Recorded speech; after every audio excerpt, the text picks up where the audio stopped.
डिम्पल कपाड़िया का बॉलीवुड में कोई भी गॉडफादर कभी भी नहीं रहा है। वो अपने दम पर ही बॉलीवुड में आई थी, लेकिन उनकी पहचान कभी भी उनके खुद के दम पर नहीं बताई गई। उनको हमेशा राजेश खन्ना के नाम से या फिर अब अक्षय कुमार के नाम से जाना जाता है। लेकिन अगर बॉलीवुड में डिम्पल कपाड़िया के काम पर नजर डाले तो ऐसा नहीं लगता कि उन्हें किसी और नाम की जरूरत है। वो खुद अपने आप में ही एक बहुत बड़ी शख्सियत है। तो चलिए दोस्तों, आज हम बात करते हैं डिम्पल कपाड़िया के बारे में। डिम्पल कपाड़िया को आप राज कपूर की खोज कह सकते हैं। राज कपूर ने उनको ऋषि कपूर के सामने फिल्म बॉबी में पहला मौका दिया, और वैसे भी कपूर प्रोडक्शन अपनी ज्यादातर फिल्मों में नई हीरोइनों को लॉन्च करता ही था। बॉबी फिल्म ने बॉक्स ऑफिस पर काफी अच्छी कमाई की।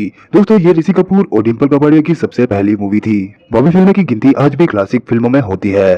दोस्तों, बॉबी फिल्म के बाद ही रातों रात ही डिम्पल कपाड़िया बॉलीवुड की एक सुपरस्टार बन गई। बॉबी फिल्म की रिलीज के साथ में ही उनका नाम बॉलीवुड के एक बड़े सुपरस्टार यानी कि काका राजेश खन्ना के साथ में जोड़ा जाने लगा। डिम्पल ने ये बात खुद ही मीडिया में आगे कबूल कर ली, और साथ में उनको इस बात का घमंड भी था कि राजेश खन्ना जैसे सुपरस्टार के साथ में उनकी शादी हो रही है। हालांकि उनके परिवार के कुछ सदस्य इस रिश्ते के खिलाफ थे। इसकी वजह थी डिम्पल कपाड़िया की उम्र का छोटा होना। मात्र 16 साल की उम्र में वो राजेश खन्ना के साथ में शादी कर रही थी, जो उनसे 15 साल बड़े थे। डिम्पल और राजेश शादी के बाद 9 सालों तक साथ में रहे। इस दौरान उनकी 2 बेटियां हुई, बड़ी ट्विंकल और छोटी रिंकी। ट्विंकल खन्ना खुद बॉलीवुड की एक फेमस अभिनेत्री है। साथ ही उनके पति हैं अक्षय कुमार। 9 सालों तक एक दूसरे के साथ अच्छे से रहने के बाद राजेश खन्ना और डिम्पल कपाड़िया के रिश्तों में खटास आने लगी, और उसके बाद इन दोनों ने अलग होने का फैसला ले लिया। लेकिन डिम्पल ने कभी भी राजेश खन्ना को तलाक नहीं दिया, और राजेश खन्ना भी अपनी मौत के वक्त में डिम्पल कपाड़िया और उनके परिवार के साथ में ही रहते थे, और डिम्पल कपाड़िया ने उनकी काफी सेवा की। डिम्पल का करियर देखा जाए तो 2 तरह के पड़ाव से गुजरता है। एक तो राजेश खन्ना से पहले वाला, और दूसरा है राजेश खन्ना से शादी के बाद वाला। राजेश खन्ना से अलग होने के बाद उन्होंने रुदाली जैसी कल्ट और क्लासिक मूवी की। इसके अलावा उन्होंने सागर जैसी रोमांटिक मूवी भी की। डिम्पल ने फिल्मी करियर में अब तक तकरीबन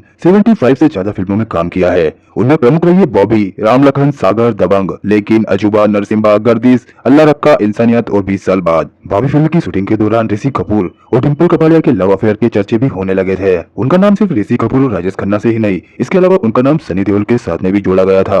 आपको बता दें कि 80 के दशक में सनी देओल और डिम्पल कपाड़िया के भी रिलेशनशिप के चर्चे बॉलीवुड में होने लगे थे। जाहिर तौर पर उनका रोमांस उनकी फिल्म 1985 में आई अर्जुन के सेट से चालू हुआ।